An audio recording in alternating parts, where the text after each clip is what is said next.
Minho Kang stood in the embassy briefing room, his arms crossed as he listened to Commander Ji-won Park explain his new assignment. He didn't like the sound of it already. "A Valtoran princess?" Minho asked, raising an eyebrow. "Those are the ones who think they're better than everyone else, right?" Ji-won nodded. "Princess Ariel. She needs safe passage through our space to reach the Valtoran homeworld. The higher-ups want our best diplomat on this." "I'm not a babysitter," Minho said flatly. "You're whatever we need you to be, Captain," Ji-won replied. "The Valtorans are important allies. We can't afford to mess this up." Minho sighed. He had handled worse assignments: war zones, terrorist attacks, 3 different assassination attempts on various ambassadors. How hard could one princess be? He got his answer 2 hours later. Princess Ariel arrived at Station Harmony with an entourage that seemed bigger than some small armies: 20 servants, 10 guards, and enough luggage to fill a cargo bay. Minho watched from the docking area as her ship connected to the station. When the airlock opened, she stepped through like she owned the place. Minho had seen beautiful aliens before. The galaxy was full of them. But Ariel was something else. Her skin had a soft glow to it, like light coming from underneath. Her features were sharp and perfect, almost like crystal. She wore robes that shimmered with colors that didn't have names in any human language. She was also the most arrogant person he had ever seen. Her eyes swept over the waiting area with clear disgust. When she looked at Minho, her lip curled slightly. "This is my escort?" she asked one of her attendants, a thin creature with too many arms. "A human." "Yes, Your Highness," the attendant said, bowing so low his face almost touched the floor. "Captain Minho Kang of the Human Diplomatic Corps." Minho stepped forward and gave a small, polite bow. Not too deep, just enough to be respectful. "Your Highness," he said. "Welcome to Station Harmony. I'll be responsible for your safety during your journey through human space." Ariel looked him up and down like he was something she found on the bottom of her shoe. "Safety," she repeated, her voice dripping with mockery. "From what, exactly? Your primitive pirates? Your basic security threats?" "From any threat," Minho said calmly. "That's what I do." She laughed. It wasn't a nice laugh. "I doubt you've encountered anything more dangerous than a malfunctioning cargo drone. The Valtoran Empire has protected the galaxy for 10 million years. We don't need protection from jumped-up apes who just learned to leave their planet." Several of her attendants gasped. Some of the human staff nearby stiffened. You didn't talk to humans like that. Not anymore. Not after everything they had done to earn their place in the galaxy. But Minho didn't react. He had been called worse by better people. "I understand you may have concerns," he said, his voice still level. "Let me outline the security protocols for your journey." "Protocols?" Ariel said, waving her hand dismissively. "I don't follow protocols set by lesser species. I'll do as I please." Minho paused. He looked at her for a long moment. Then he spoke. And his voice was different now. Still calm, but with steel underneath. "Your Highness, I've handled war zones where people died every day. I've stopped terrorist cells before they could kill thousands. I've protected ambassadors through 3 separate assassination attempts, and all 3 ambassadors are still alive. I think I can manage one spoiled princess who's never been told no in her entire life." The entire docking area went silent. Ariel's glowing skin seemed to pulse brighter. Her crystalline features froze. No one spoke to Valtoran royalty this way. No one dared. Her guards stepped forward, hands on their weapons. The human security team tensed. For a moment it looked like violence might break out right there in the docking bay. Then Ariel held up one hand. Her guards stopped. She stared at Minho with an expression he couldn't quite read. Shock? Anger? Something else? "What did you say to me?" she asked quietly. "I said I can handle you," Minho replied. Because that's my job. You can cooperate and make this easy, or you can fight me every step of the way and make it hard. Either way, you're getting to your destination safely. The only question is whether you'll enjoy the trip. Ariel's attendants looked like they might faint. Even Ji-won, watching from the observation deck above, winced. But Minho kept his eyes on the princess. He'd learned long ago that backing down never helped. Bullies, royal or otherwise, only respected strength. Ariel took a step closer. She was taller than him by a few inches, and she used that height to look down at him. "You have no idea who you're dealing with," she said. "A princess who's been protected her whole life," Minho said, "who's probably never had to actually fight for anything, who thinks her title means more than her actions. Am I close?" For a second, he thought she might hit him. Her hand twitched at her side. Then, surprisingly, she smiled. It wasn't a warm smile, but it wasn't entirely cold either. "You're either very brave or very stupid," she said. "I've been called both," Minho admitted, usually in the same sentence. Ariel turned to her attendants. "Leave us. I'll speak with the captain alone." "But Your Highness," one of them started. "Now," she commanded. They scattered like leaves in the wind. Within seconds, only Minho and Ariel remained in that section of the docking bay. Even her guards moved to a respectful distance. Ariel studied him with new interest. "You're not afraid of me?" "Should I be?" Minho asked. "Most people are. Most species treat Valterans with the respect we deserve." "Respect is earned," Minho said, "not demanded." She laughed again, but this time it sounded almost genuine. "You really are either brave or stupid. I haven't decided which yet." "Take your time," Minho said. "We've got a 2-week journey ahead of us, plenty of time to figure it out." Ariel circled him slowly, like a predator examining prey. "Let me be clear, Captain. I don't like humans. Your species is loud, messy, and far too emotional. You've only been in space for what, 100 years? And you act like you own it." "We don't own it," Minho said. "We just refuse to be pushed around in it." "Arrogant," she said. "Coming from you, that's impressive." She stopped circling and faced him directly. "You can't handle a princess like me," she said. It sounded like a challenge. Minho met her gaze without flinching. "Watch me." For a long moment, they stared at each other. Then Ariel turned and walked toward her waiting ship. "I'll give you one chance, Captain," she called over her shoulder. "Try not to disappoint me. I have very high standards." "I'll do my best, Your Highness," Minho said.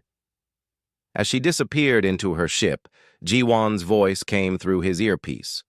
"Well, that went better than expected." "Did it?" Minho asked. "You're both still alive. I count that as a win." Minho sighed. This was going to be a long 2 weeks. His AI companion, Hyun, chimed in through his neural link. "For what it's worth, I think you handled that well." "She hates me," Minho said. "She hates everyone," Hyun replied. "At least now she knows you're not a pushover." Minho watched the princess's ship prepare for departure. Through the viewport, he could see her giving orders to her attendants. Even from here, she looked imperious and untouchable. He had a feeling that untouchable facade was going to be tested before this journey was over. And maybe, just maybe, he'd learn something about the real person underneath all that royal armor. Or maybe she'd just make his life miserable for 2 weeks straight. Either way, it was too late to back out now. The ship, Resilient Dawn, wasn't the fanciest vessel in the human fleet, but it was solid and reliable. Minho had served on her for 3 years, and he trusted her crew completely. Princess Ariel clearly didn't share his confidence. "This is the ship?" she asked when they boarded. She looked around the loading bay with obvious disappointment. "It's so plain." "It's a diplomatic transport," Minho explained. "Built for function, not decoration." Clearly, Ariel muttered. She swept past him, her robes trailing behind her. Show me to my quarters. I assume they're at least adequate? Minho led her through the corridors. Crew members stopped to stare as they passed. It wasn't every day they had Voltoran royalty on board. Most of them had never even seen a Voltoran before. Ariel ignored them completely, like they didn't exist. The VIP quarters were located in the safest part of the ship, near the center where the armor was thickest. Minho had made sure everything was prepared. Clean sheets, proper air mixture for Voltoran biology, even some Voltoran food in the small kitchen area. Ariel walked in, looked around for exactly 5 seconds and said, "This won't do." Minho counted to 3 in his head. "What's wrong with it?" "It's tiny. My quarters on the royal ship are 10 times this size." "This is a transport ship, not a palace," Minho said. "These are the best quarters on board." "Then your ship is woefully inadequate." She turned to face him. "I require a larger space, and I need my attendants nearby. They can't be 3 decks away." "The attendants are in crew quarters," Minho said. "That's standard protocol." "I don't care about your protocols," Ariel said. "I want them moved, now." This was going to be a pattern, Minho realized. She would demand something unreasonable, he would refuse, and they would argue. Already, he was tired. "Your Highness," he said carefully, "the quarters assignments are final. They're based on safety regulations and—" "Change them." "No." They stared at each other. Ariel's skin pulsed with light, a sign of irritation in her species. "You're refusing my direct order?" she asked. "You don't give orders on this ship," Minho said. "You're a passenger, a very important passenger, but still a passenger." For a moment, he thought she might explode. Then she turned away sharply. "Fine," she said coldly. "I'll make do with these prison cell conditions, but I expect full access to the ship. I won't be confined to this room." That wasn't going to work either. "You can access common areas during designated times," Minho said, "but some sections are restricted for security reasons." "Restricted?" Ariel spun back around. "I'm a princess of the Voltoran Empire. Nothing is restricted to me." "This isn't the Voltoran Empire," Minho said. "This is a human ship in human space. And on this ship, security protocols apply to everyone, including you." Ariel opened her mouth to argue, but an alarm cut her off. Red lights flashed in the corridor. A voice came over the ship's intercom. "Captain Kang to the bridge. Emergency signal detected. Possible pirate attack on civilian transport." Minho touched his earpiece. "On my way. What's the situation?" 3 pirate vessels attacking a passenger liner," the bridge officer reported. 200 civilians on board. They're calling for help." Ariel watched as Minho headed for the door. "What are you doing?" "My job," Minho said. "Stay here. Don't leave your quarters." "You're stopping?" Ariel followed him into the corridor. "You're actually stopping to help?" "People need help," Minho said, walking quickly toward the bridge. "That's what we do." "But your mission is to escort me." Ariel kept pace with him, her long legs making it easy. "You can't delay that for some random civilians." Minho stopped so suddenly that Ariel almost ran into him. "Your Highness," he said quietly, "I'm going to help those people. You can wait in your quarters like I asked, or you can come to the bridge and stay out of the way. Your choice. But this conversation is over." He continued toward the bridge. After a moment, he heard Ariel's footsteps behind him. The bridge was controlled chaos when they arrived. Officers called out reports, screens showed the tactical situation, and the ship was already changing course. "Status," Minho ordered, sliding into the captain's chair. 3 pirate vessels, Kraken-class raiders," the tactical officer reported. "They've disabled the passenger liner's engines. They're preparing to board. Time to intercept? 4 minutes at maximum speed." Minho studied the tactical display. 3 against 1 weren't great odds, but the resilient Dawn had better weapons and shields than most diplomatic ships. He'd made sure of that. "Charge weapons," he ordered. "Prepare boarding teams, and get me a line to those pirates." Ariel stood at the back of the bridge, forgotten by the crew as they worked. She watched Minho transform from the calm diplomat she'd been arguing with into something else. A warrior, she realized. A commander. "Pirate vessel, this is Captain Minho Kang of the human ship, Resilient Dawn," Minho said calmly. "You are ordered to stand down immediately and release the civilian vessel." The response came quickly, full of laughter. "Human ship? You're a long way from your territory, ape. Turn around and we won't blow you apart." "Last warning," Minho said. "Stand down." More laughter. Then the pirates cut the transmission. "They're moving to attack us," the tactical officer reported. "Good," Minho said. "That means they're not focusing on the civilians. Defensive pattern Delta. Let them come to us." What happened next amazed Ariel. The Resilient Dawn fought like nothing she'd ever seen. Human ships weren't the most advanced in the galaxy. Their technology was newer, rougher than Valtoran ships. But they fought smart. Minho didn't try to overpower the pirates. Instead, he outmaneuvered them. He used the disabled passenger liner as cover, forcing the pirates to split up. He targeted their weapon systems, not their hulls, disabling them without destroying them. "Boarding team ready," someone reported. "Send them," Minho ordered. "Get those civilians off that ship. I want everyone out in 10 minutes.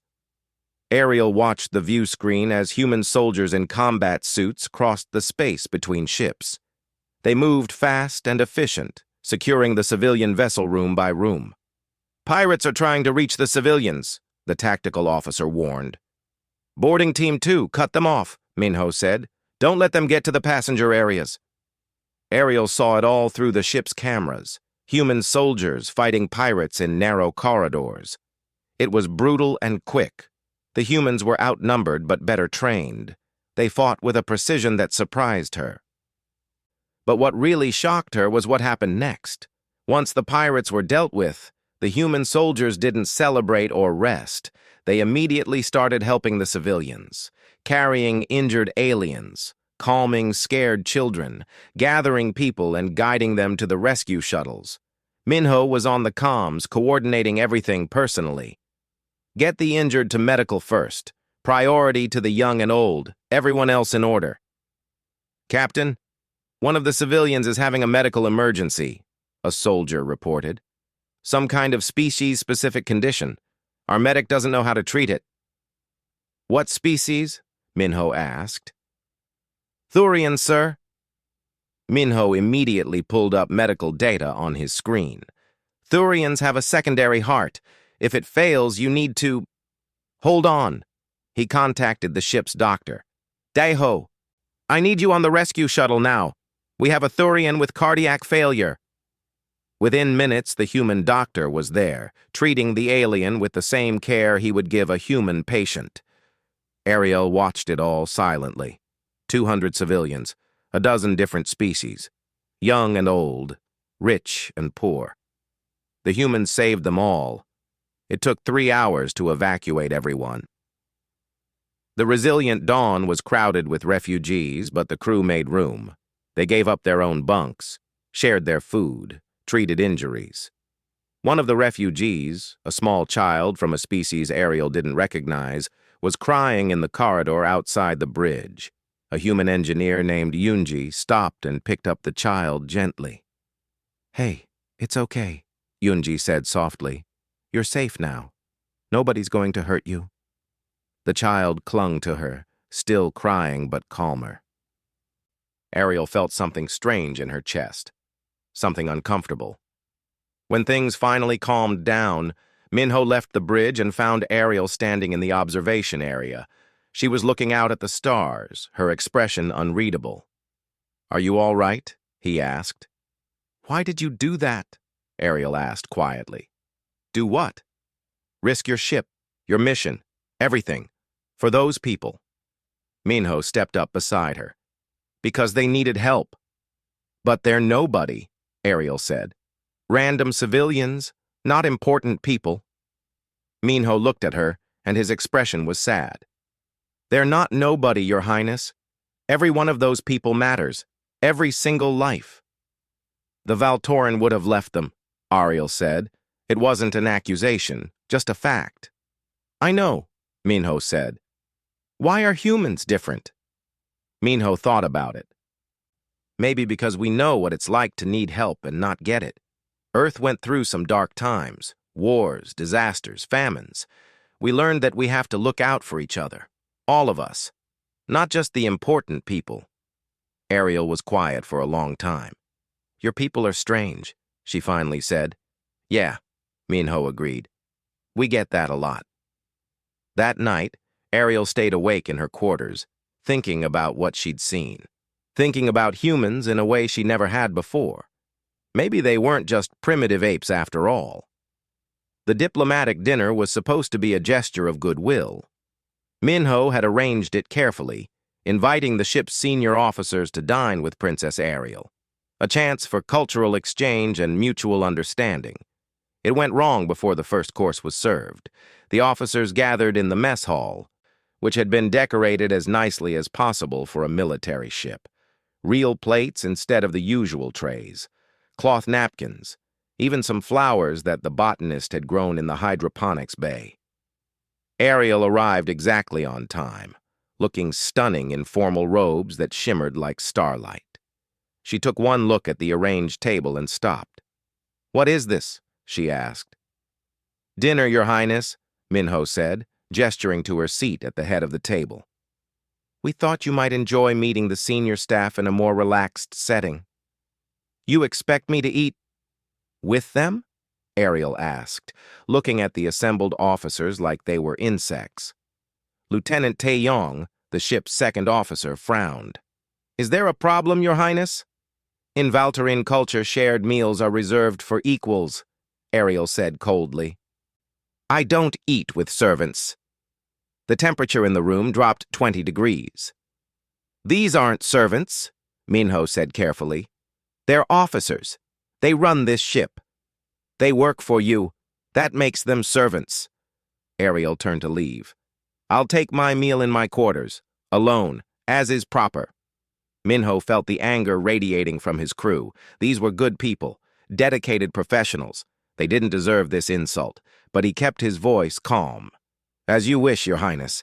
I'll have food sent to your room. Ariel left without another word. The mess hall was silent after she departed.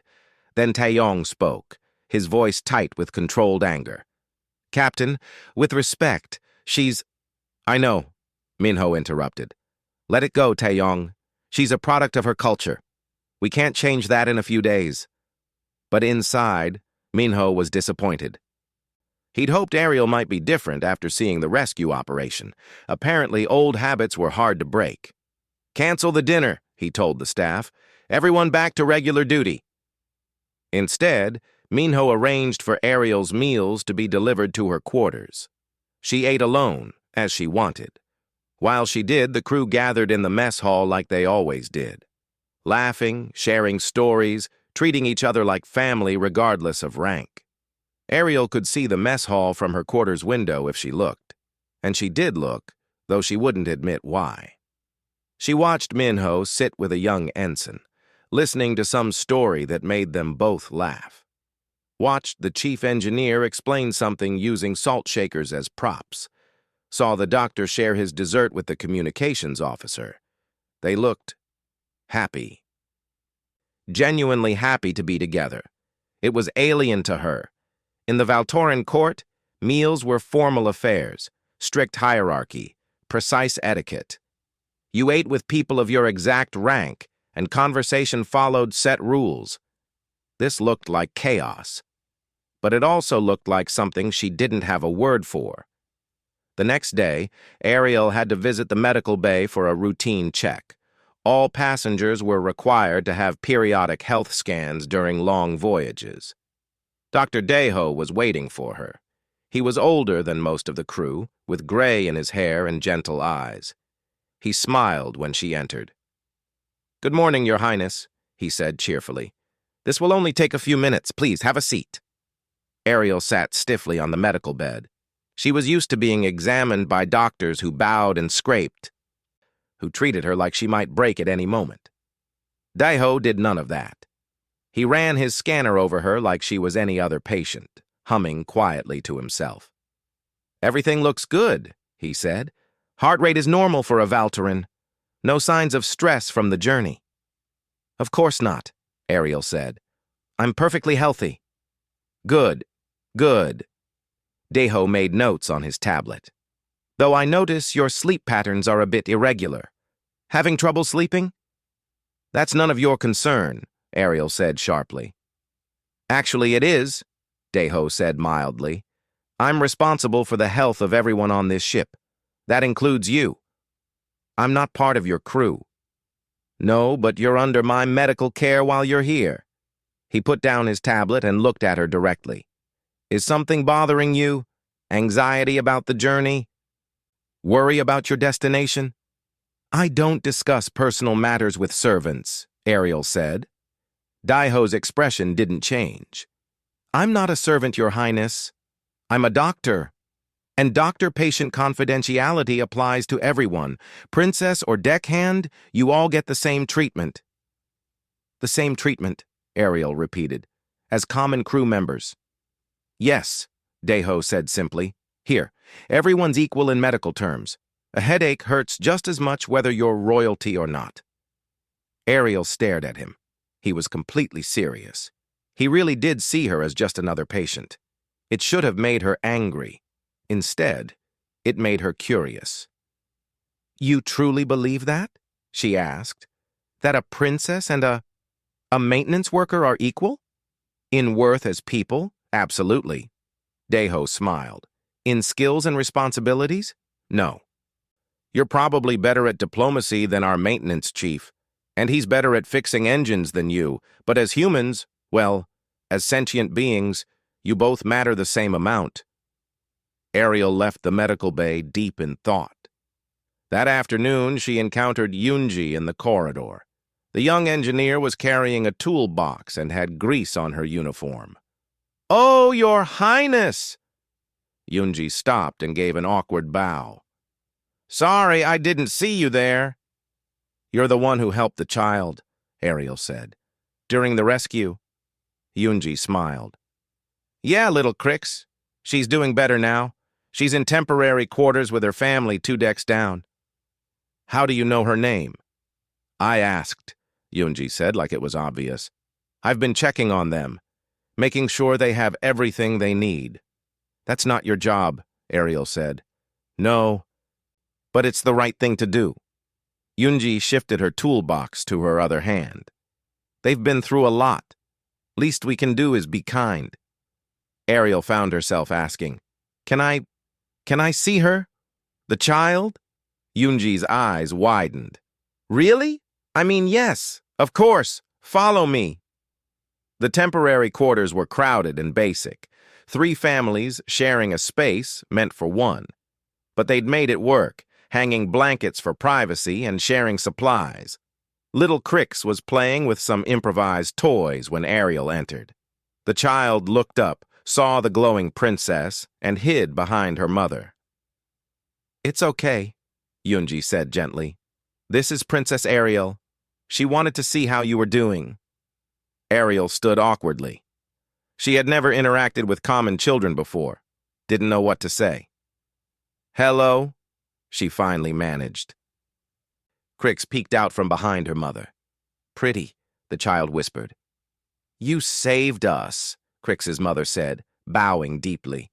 "You and the humans. Thank you." "I didn't save you," Ariel said. "The crew did."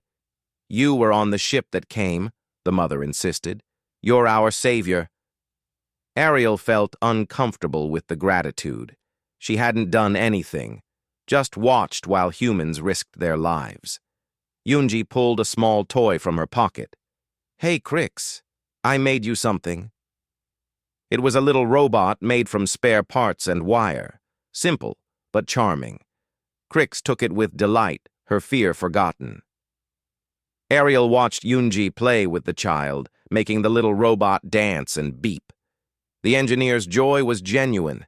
She really cared about this random alien child she'd probably never see again after they dropped off the refugees. "Why do you care?"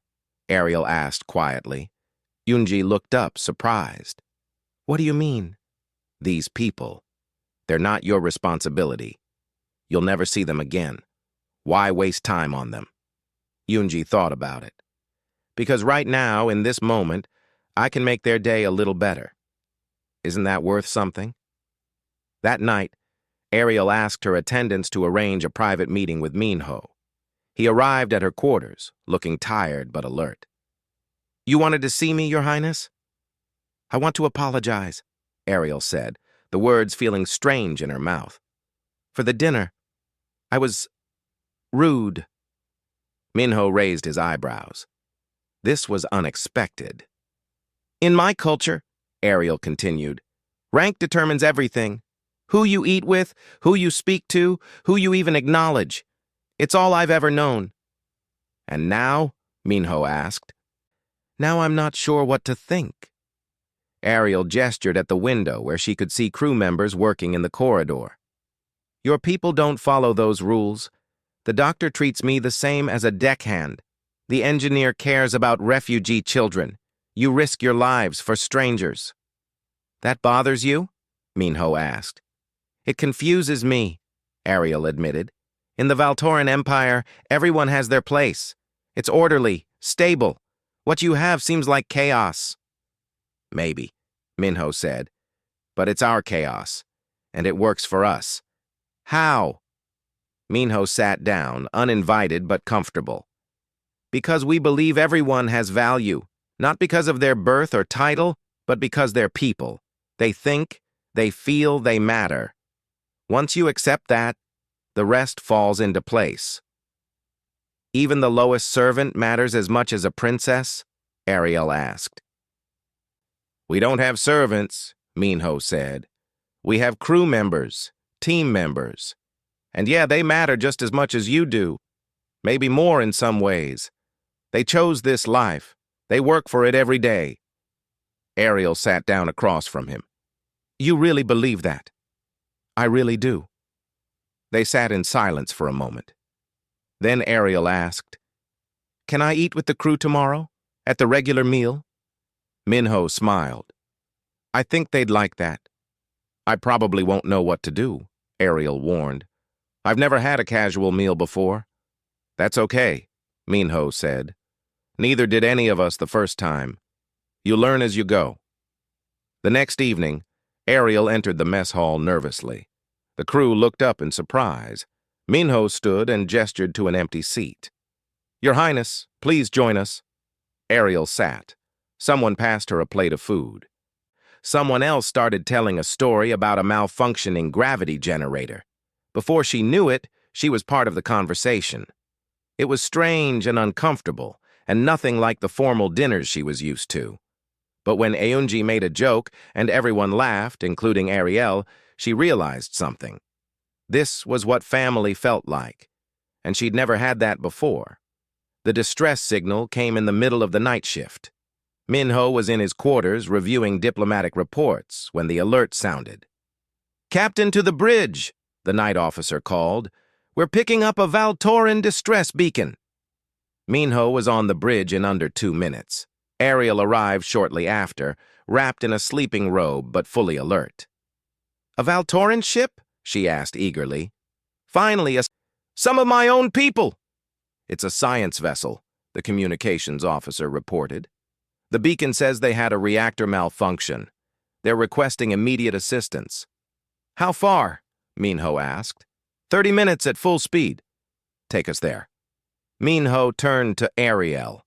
"Do you recognize the ship designation?" Ariel checked the data. "The Scientific Endeavor. It's a research vessel. Usually has a crew of about 20 Valtorans." "Only Valtorines?" Minho asked. Ariel hesitated. "Well, they'd have support staff too. Lesser species who handle the manual labor." Minho felt a cold weight in his stomach, but said nothing. They'd know more when they arrived.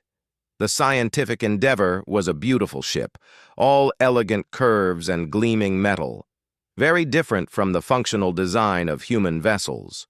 But it was dark, power clearly offline. "Scanning now," the tactical officer said. "I'm detecting life signs, but, Captain, this is strange." "What is it?"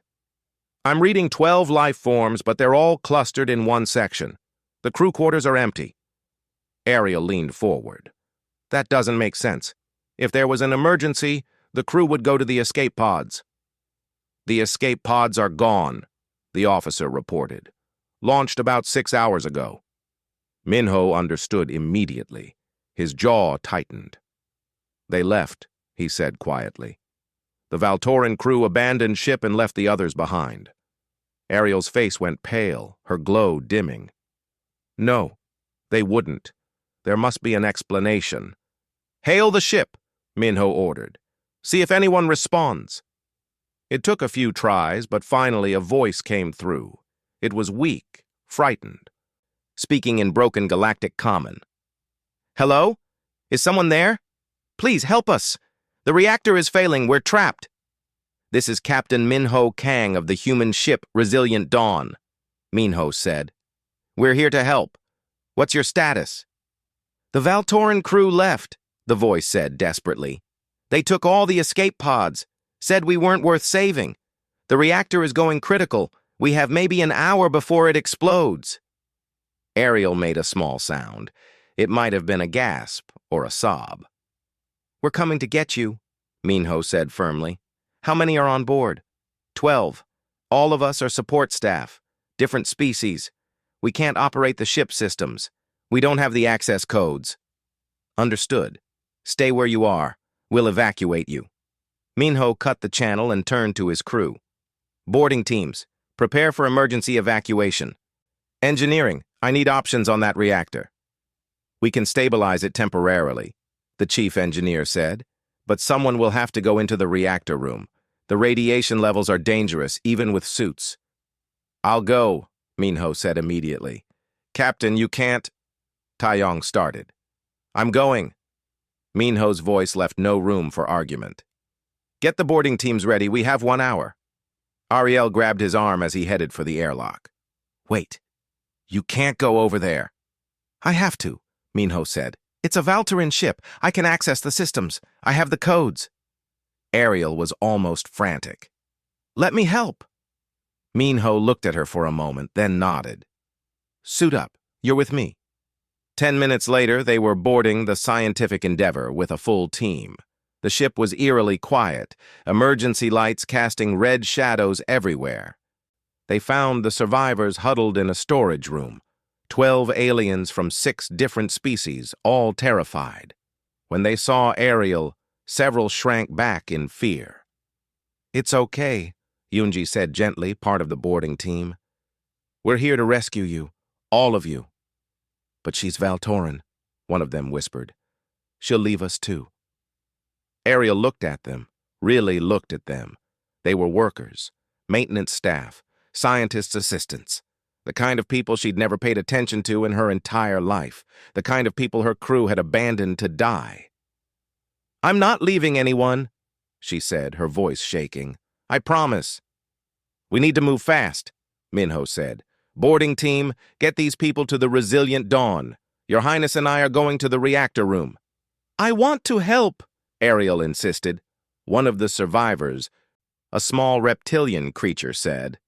"The reactor room is flooded with radiation. Even with suits, you'll get sick." "I know," Minho said. "But if we don't stabilize it, this ship explodes and takes everyone with it, including my ship if we're too close." Ariel followed him through the corridors.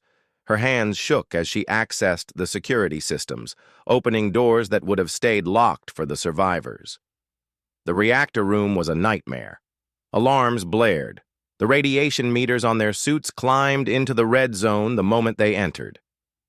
"We have 10 minutes before the radiation becomes lethal, even with suits," Minho said, checking his readings. "Show me what needs to be done." Ariel called up the schematics on a nearby console. The cooling system failed. We need to manually restart it and purge the contaminated coolant. They worked together, Ariel's knowledge of Valtoran systems and Minho's practical engineering experience complementing each other. But the manual controls were deep in the reactor chamber where the radiation was worst. "I'll go," Minho said. "You can't. You'll die." Ariel grabbed his arm. "Not if I'm fast." Minho pulled on extra protective layers. "Stay here and guide me through the comms." Ariel watched on the monitors as Minho entered the reactor chamber. The radiation levels made the camera image flicker and distort. "First valve is on your left," she said, trying to keep her voice steady. 12 turns clockwise." Minho's breathing was loud in her earpiece. She could hear the effort it took him to turn the valve against the buildup of crystallized coolant. "Done," he grunted. "Next, emergency coolant injection. There's a panel on the far wall." She watched him cross the chamber. On her screen, his radiation exposure climbed higher and higher. He was absorbing doses that would make him sick for weeks. But he didn't stop. "Panel open," he reported. "I see 3 controls. Which one?" "The middle one. Pull it down until it locks." The ship shuddered. For a horrible moment, Ariel thought it was too late. Then the reactor noise changed pitch, dropping from a scream to a steady hum. "It's working," she breathed. "The reactor is stabilizing. Get out of there." Minho emerged from the chamber, his suit alarms screaming about radiation exposure. He pulled off his helmet and immediately vomited. "Sorry," he said weakly. "Radiation sickness. It'll pass." Ariel helped him back to the airlock. By the time they reached the resilient dawn, Minho could barely walk. Daeho was waiting in the medical bay. "I saw the radiation readings. Get him on the table. Now." As the doctor worked, Ariel stood to the side, watching. The 12 survivors sat in the waiting area, silent and shocked. One of them, an elderly Thraxian female, approached Ariel slowly. "Why did you help us?" she asked. "You're Valtorin. Your people left us to die." "I know," Ariel said quietly.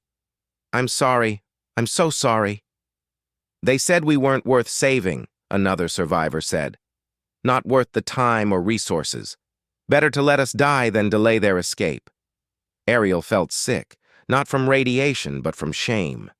"That's not right," she said. "What they did, it's not right." "But it's normal," the Thraxian said. "For Valtorins. You've done it for millions of years. We're just servants, disposable." Ariel wanted to argue, to say that wasn't true. But it was true.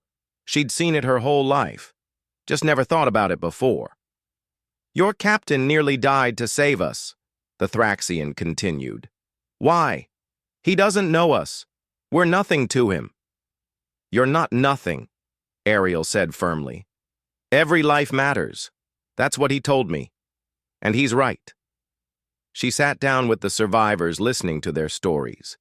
They told her about working for Valtorine scientists who never learned their names, about being treated like equipment, about knowing that if anything went wrong, they'd be the first ones abandoned.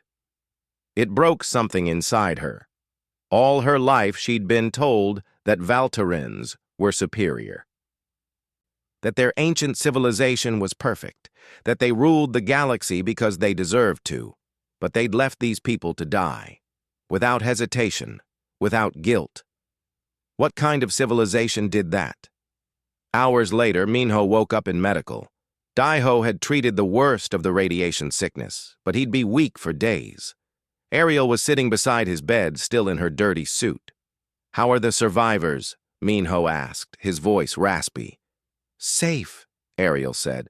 "All of them, thanks to you." "Thanks to us," Minho corrected. "You helped." "I had to," Ariel said. "After seeing what my people did, I had to do something." Minho reached out and took her hand. She didn't pull away. "Not all Valtorans are like that," he said. "Aren't they?"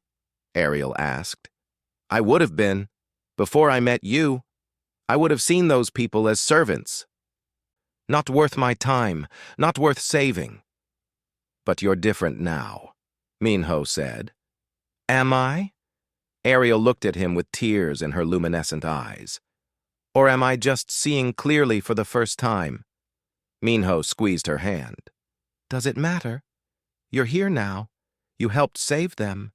That's what counts. Ariel stayed by his side as he recovered, and she thought about everything she'd believed her entire life, everything that might be wrong. The Thraxian woman found her in the corridor the next day. Thank you, she said simply, for helping, for caring. I should have cared sooner, Ariel said. I should have seen. You see now, the woman said. That's what matters. You see now. Ariel watched the woman walk away, joining the other survivors who were being integrated into temporary quarters on the resilient Dawn. She did see now. And she could never unsee it.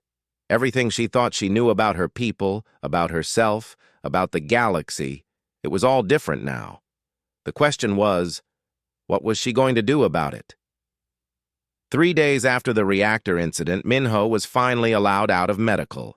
He was still weak, moving slower than usual, but Deho had cleared him for light duty. He found Ariel in the observation deck, staring out at the stars. She'd been spending a lot of time there lately, away from her attendants, away from everyone. Mind if I join you? He asked. She turned, and he saw that she'd been crying. Valterans didn't cry like humans, but their glow dimmed and pulsed when they were upset. You should be resting, she said. I've been resting for 3 days. I'm going crazy in that medical bed. He sat down on the bench beside her. What's wrong? Everything, Ariel said quietly. Everything is wrong. Want to talk about it? For a long moment, she didn't answer. Then the words came pouring out. I've been thinking about my life, she said. My whole life. And I realized I've never chosen anything, not once. Minho listened, letting her speak. My clothes are chosen for me. My schedule is planned by others. My friends, if you can call them that, are selected based on political advantage. I'm not a person. I'm a playing piece in someone else's game. Your parents? Minho asked. My father, the Emperor.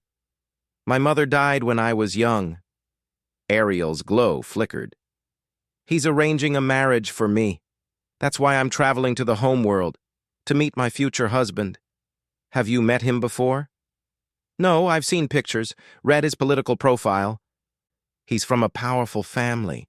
The union will strengthen my father's position. She laughed bitterly.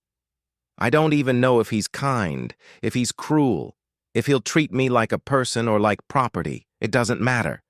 The marriage is already decided. That's why you're so angry all the time, Minho said softly. You're going toward a future you didn't choose and can't escape.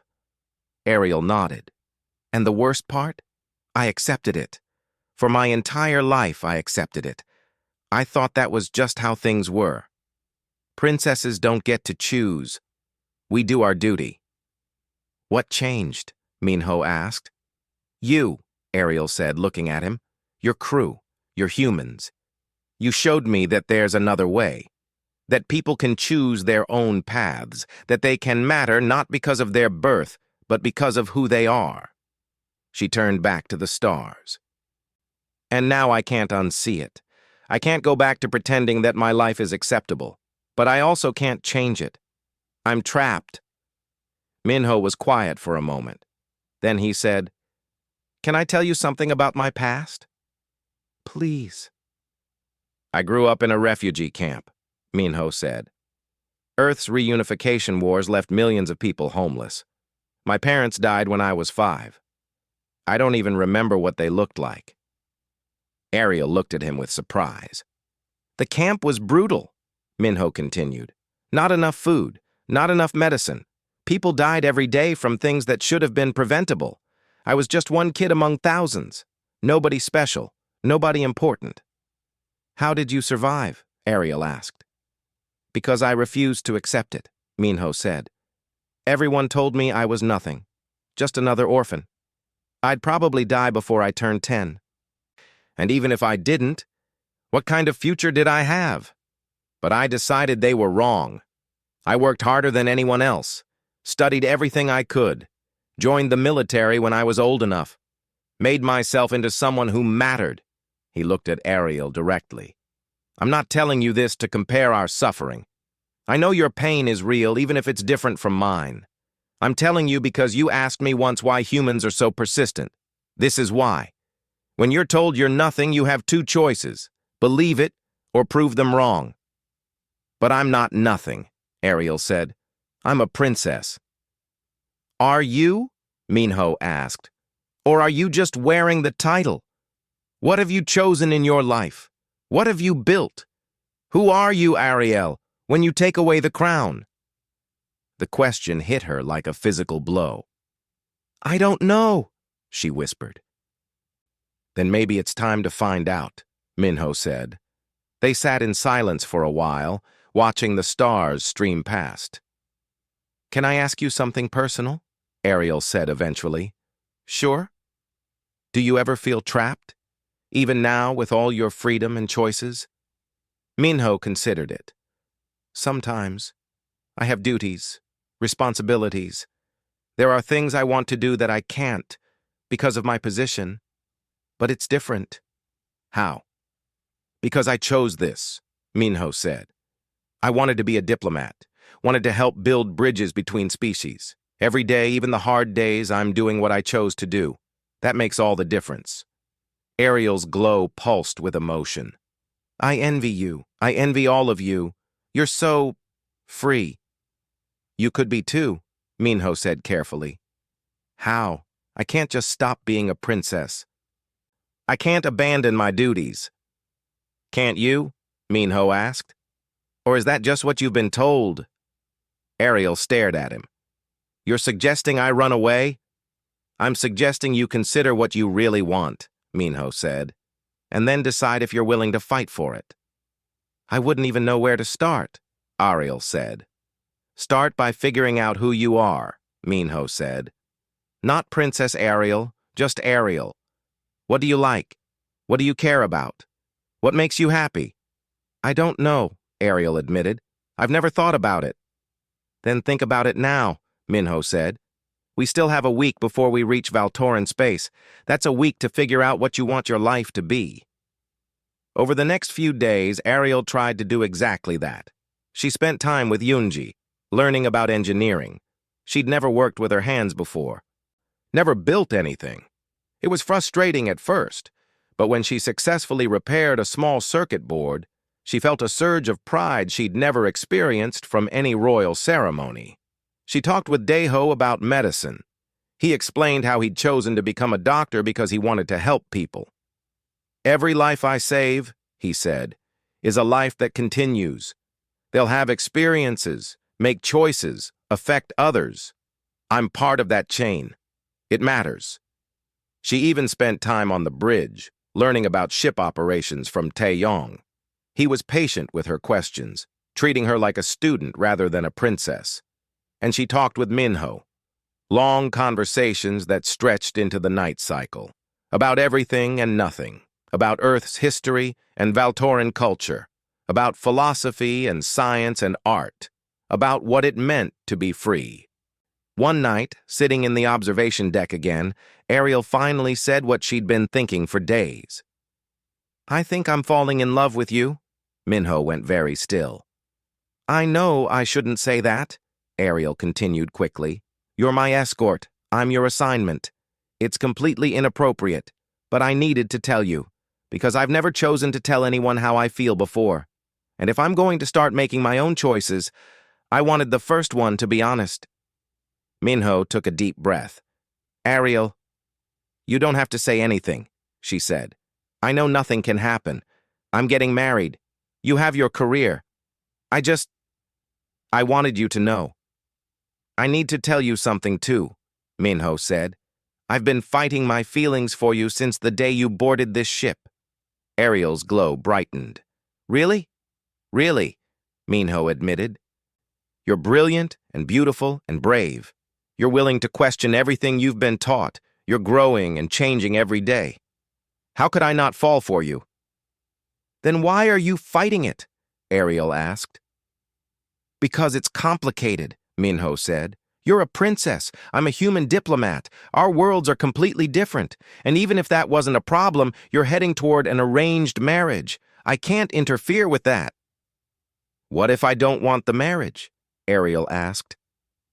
Then that's your choice to make, Minho said.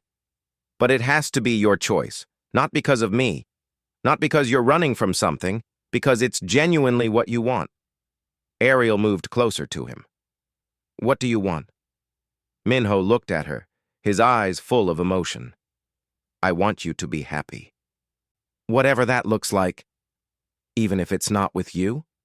Even then, Ariel's glow pulsed with colors Minho had never seen before, emotions he couldn't name. You're a better person than I deserve, she said softly. No, Minho said. I just know what it's like to have your choices taken away. I won't do that to you, no matter how I feel. They sat close together, not quite touching, both wanting more but holding back. Tell me about your world, Ariel said eventually. About Earth. What's it like? Minho smiled. It's beautiful, messy and chaotic and loud, but beautiful. We have oceans that stretch forever, mountains that touch the sky, cities full of millions of people from hundreds of cultures, all living together. It sounds wonderful, Ariel said. It is, Minho agreed. We're still healing from the wars, still rebuilding. But we're getting there, together. I'd like to see it someday, Ariel said wistfully. Maybe you will, Minho said. They talked until the artificial dawn, sharing dreams and fears and hopes. By the time they finally went to their separate quarters, something had shifted between them. They both knew how they felt. They both knew it was impossible. And they both knew that the next few days would change everything. The question was, how? One moment, the resilient Dawn was cruising peacefully toward Valtorin space. The next, alarms were screaming and the ship was shaking from weapons fire. Battle stations! Minho shouted, running onto the bridge, still pulling on his uniform jacket. Report! 4 ships decloaking, Taeyong called out. Configuration matches Karathi swarm raiders. They've got us surrounded. Minho's blood ran cold. The Karathi were insectoid warriors, vicious and intelligent. They'd been at odds with the Valtoran Empire for centuries. They're hailing us, the communications officer said. On screen. The face that appeared was nightmarish. Compound eyes, clicking mandibles, a voice that sounded like grinding metal. Human vessel. We know you carry Princess Ariel of the Valtoran Empire. Surrender her immediately and we will let you live. Resist and we will destroy you. How did they know? Minho demanded, cutting the channel. They must have been monitoring our communications, Taeyong said. They've been waiting for us. Ariel appeared on the bridge, her attendants trailing behind her. This is because of me. They want to use me as a hostage against my father. We're not surrendering you, Minho said firmly. You don't understand. The Kirathi don't bluff. They'll destroy this ship and everyone on it. Then we fight, Minho said. He turned to his crew. Tactical. What are our options? Not good, Captain. We're outgunned 4-1. Their ships are smaller but faster, better weapons. But we're smarter, Minho said. And we've got something they don't. What's that? Ariel asked. Experience fighting against impossible odds, Minho said with a grim smile. Taeyong, execute evasive pattern gamma. Engineering, divert all available power to shields. Weapons, target their engines, not their hulls. I want them disabled, not destroyed. Captain, we should evacuate the princess to an escape pod. Jiwon's voice came through from the communication center. Get her away before the fight starts. Minho looked at Ariel. That's protocol. You'd be safer. Ariel shook her head. If I leave, they'll destroy this ship to make sure you can't interfere. Then they'll hunt down my pod. Everyone dies either way. She's right, Taeyong said reluctantly. The Karathi don't leave witnesses. Then we do this the hard way, Minho said. All hands prepare for combat. This is going to get rough. The Resilient Dawn wasn't built for war. She was a diplomatic vessel, designed for safe transport and negotiations. But Minho had made sure she had teeth. Human ships always had teeth. The first Karathi vessel came at them head-on, weapons blazing. Minho spun the ship sideways, presenting a smaller target. Return fire lanced out, catching the raiders' engines. "One damaged," Tactical reported, "but the other 3 are spreading out. They're trying to hit us from multiple angles." "Let them think they can," Minho said. "Bring us about. Make it look like we're trying to run." The Resilient Dawn turned as if fleeing. The Karathi ships pursued eagerly. "Now!" Minho ordered. The ship stopped dead, reversed thrust, and fired everything at the closest pursuer. The Karathi ship, not expecting the maneuver, flew right into the weapons fire. Its shields collapsed, and its engines went dark. "2 down," Minho said. 2 to go. But the remaining raiders had learned. They split up, attacking from opposite sides. The Resilient Dawn took heavy fire. Shields began to fail. "Hull breach on deck 3, someone called out. "Emergency bulkheads are holding." "Shields down to 30%, Tactical reported. Ariel grabbed Minho's arm. "You have to let me go. Take the escape pod. If I'm gone, they'll leave you alone." "No," Minho said. "People are going to die." "Not if I can help it." Minho turned to his crew. "Prepare boarding teams. We're going on offense." "Sir?" Taeyong looked confused. "They want the princess? Fine. We'll give her to them." Minho looked at Ariel. "I need you to trust me. Can you do that?" Ariel stared at him for a moment, then nodded. "Yes." Minho quickly outlined his plan. It was risky. Insane, actually, but it might work.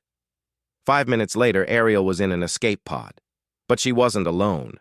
Minho and a strike team were with her, along with enough explosives to disable a small station. "Launch the pod," Minho ordered.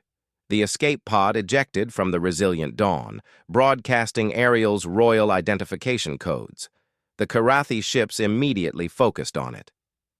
"They're taking the bait," Taeyong reported from the Resilient Dawn. "Both raiders are moving to intercept the pod." Inside the pod, Minho's team prepared their weapons. With them was Yubin, a young soldier who'd only been with the crew for 6 months. She looked terrified but determined. "Remember the plan," Minho said. "We let them capture us. Once we're on their ship, we hit the command center and disable their systems." "And if it doesn't work?" Yubin asked. "Then we improvise," Minho said. The Karathi ship caught the pod in a tractor beam and pulled it into their cargo bay. Karathi warriors swarmed around it, weapons ready. When the door opened, Ariel stepped out with her hands raised. "I surrender. Just don't hurt anyone." The Karathi leader clicked his mandibles in what might have been laughter. "Foolish princess. You will make an excellent hostage. Your father will—" Minho threw a flash grenade. The cargo bay erupted in chaos. Minho's team poured out of the pod, weapons firing. They'd trained for shipboard combat their entire careers. The Karathi were warriors, but they'd expected a helpless princess, not a strike team. "Move, move!" Minho shouted, leading the way deeper into the ship. Ariel stayed close to him, using her knowledge of ship layouts to guide them. "Command center should be 3 levels up." They fought through corridors, moving fast. Karathi warriors fell back in surprise. These humans fought like they were possessed, but there were so many of them. For every Karathi they disabled, 2 more appeared. "We're not going to make it!" one of Minho's soldiers shouted. "Yes, we are!" Minho fired at a control panel, sealing a door behind them. "Keep moving!" They reached the command center to find it heavily guarded. A dozen Karathi warriors stood between them and their goal. "Plan B," Minho said, pulling out a larger charge. "Everyone behind me! This is going to be loud!" The explosion blew the door off its hinges and sent the Karathi flying. Minho's team rushed in. The command center was a maze of alien technology, but Minho didn't need to understand it. He just needed to break it. "Plant the charges," he ordered. "We've got 30 seconds before they regroup." His team worked fast, placing explosives on critical systems. Ariel helped, her knowledge of advanced technology proving useful. "Done!" Taeyong's voice crackled through the comms. "Captain, we're reading power fluctuations on the raider ship." "That's us," Minho said. "Get ready to beam us back as soon as we—" A Karathi warrior burst through a side door. Its weapon was aimed directly at Yubin. Minho didn't think. He just moved. He shoved Yubin aside and felt the energy blast hit him square in the chest. The impact threw him backward. He hit the wall hard and slid down, his vision going gray. "Captain!" Ariel screamed. Through blurry eyes, Minho saw his team take down the warrior, saw Ariel running toward him. "Get everyone out," he managed to say. "Not without you," Ariel said fiercely. She was crying, her glow pulsing wildly. "Hyun! Emergency transport! Now!" "I don't know if the captain can survive transport in his condition," the AI responded. "Do it anyway." Blue light filled the command center. When it faded, they were back on the resilient Dawn. Daiho was already waiting in the transport room. He took one look at Minho and started shouting orders. "Critical condition! Get him to surgery now! Ariel, you need to move!" "I'm not leaving him," Ariel said, still holding Minho's hand.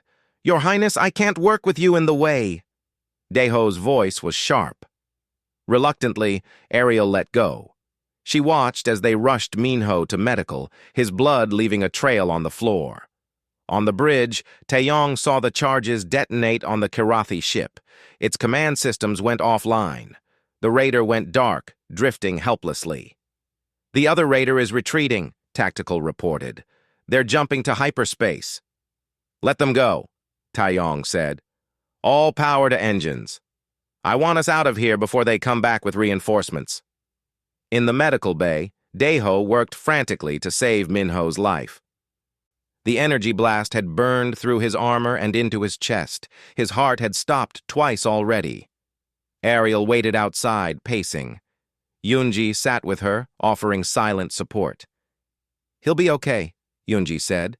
"The captain's tough. He survived worse." "He took that hit for Yubin," Ariel said. "He didn't hesitate, just threw himself in front of her." "That's who he is," Yoonji said softly. "He protects people. It's what he does." Hours passed. Finally, Daiho emerged, exhausted but smiling slightly. "He's stable," the doctor said. "It was close, very close, but he's going to make it." Ariel's glow brightened with relief. "Can I see him?" "He's unconscious, won't wake up for hours, but yes, you can sit with him." Ariel entered the medical room. Minho looked so small on the bed, surrounded by monitors and machines. But his chest was rising and falling steadily. She sat beside him and took his hand. "You stupid, brave, wonderful human," she whispered. "Don't ever scare me like that again." Outside, the resilient Dawn raced toward Valtoran space, carrying its wounded captain and a princess who had finally discovered what truly mattered to her. The Valtoran Imperial fleet appeared on the scanners like a wall of stars. Hundreds of ships, each one magnificent and ancient, arranged in perfect formation around the homeworld. On the bridge of the resilient Dawn, Taeyong watched them approach with a mixture of awe and nervousness. They'd been ordered to stop and wait for the Emperor's flagship. Minho was awake now, though still weak. He sat in the captain's chair against Daiho's protests, his chest wrapped in bandages under his uniform. "You should be in bed," Daiho had argued. "I need to finish this mission," Minho had replied.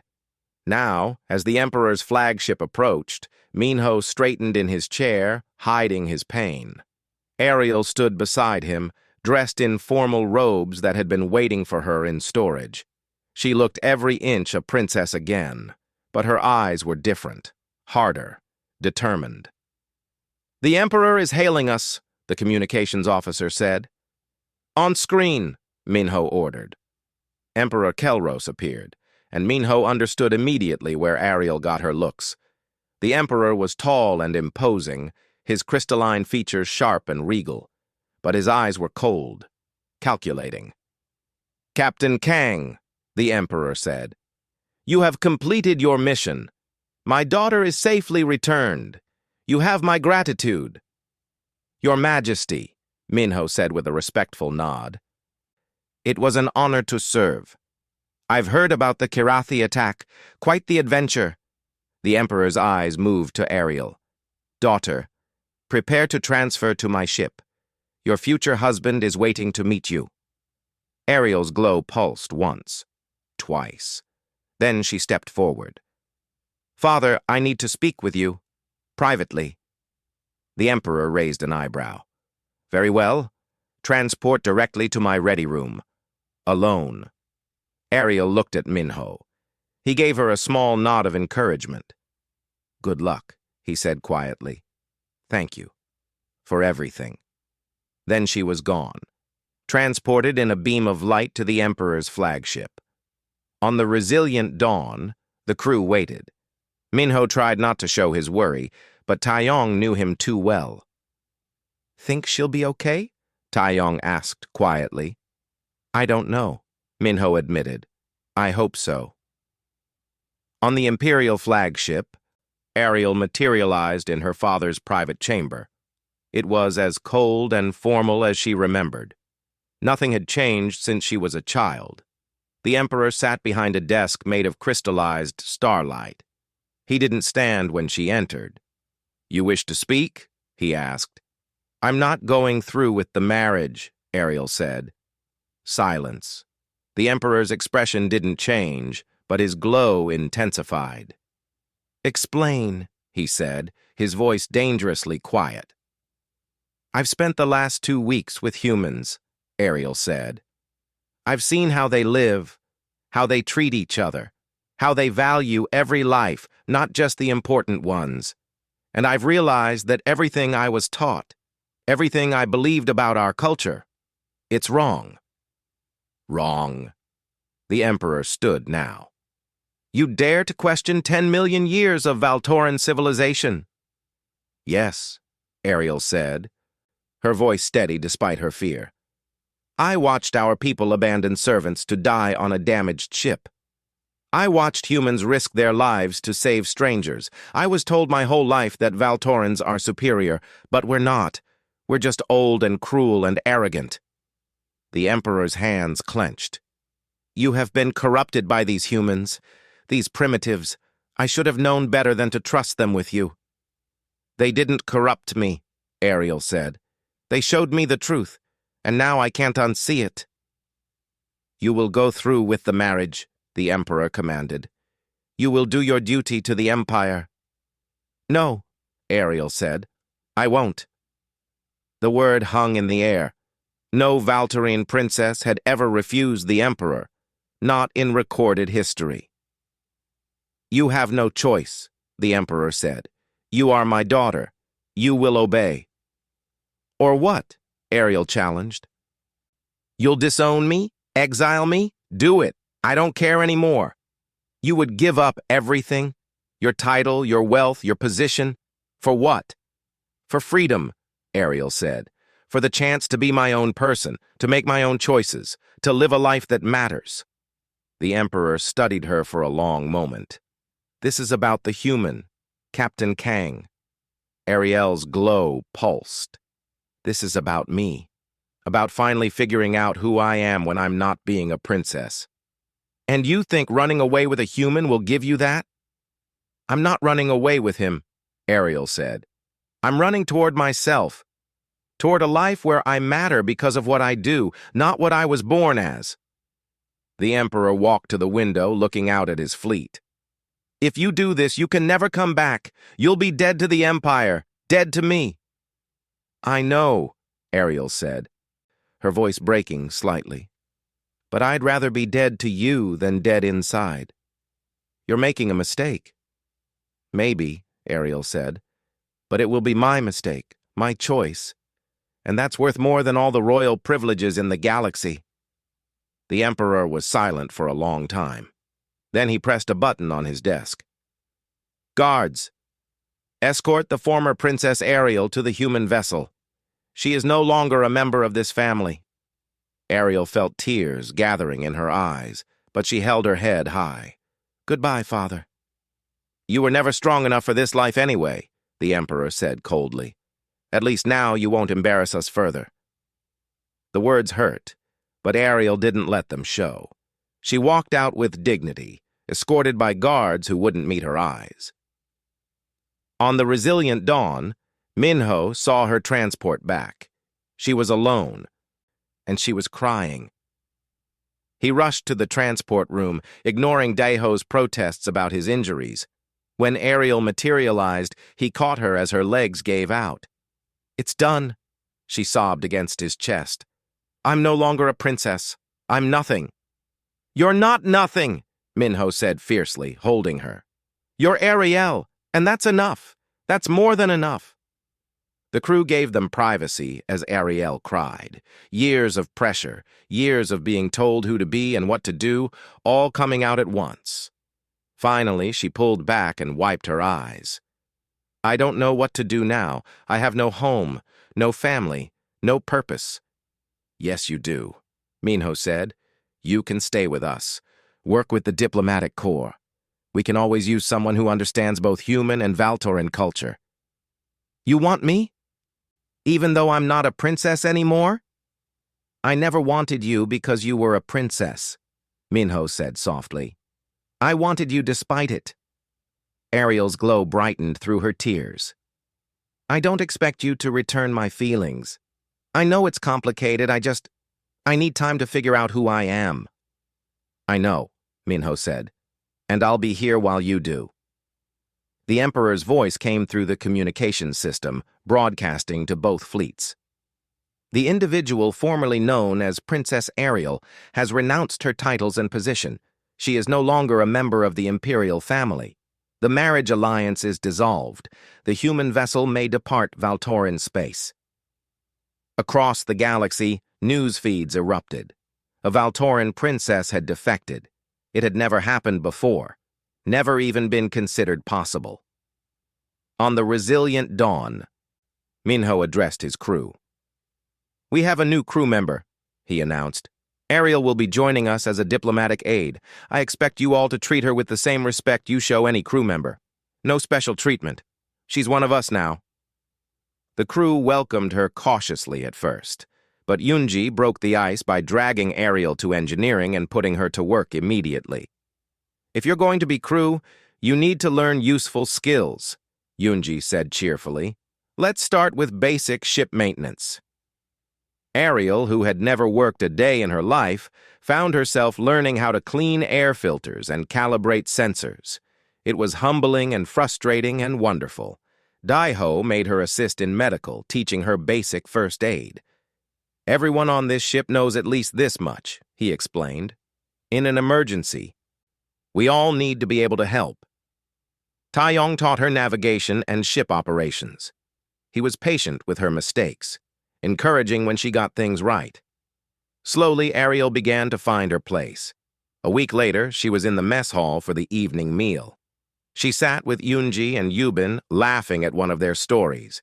She wore a simple crew uniform now, her royal robes packed away.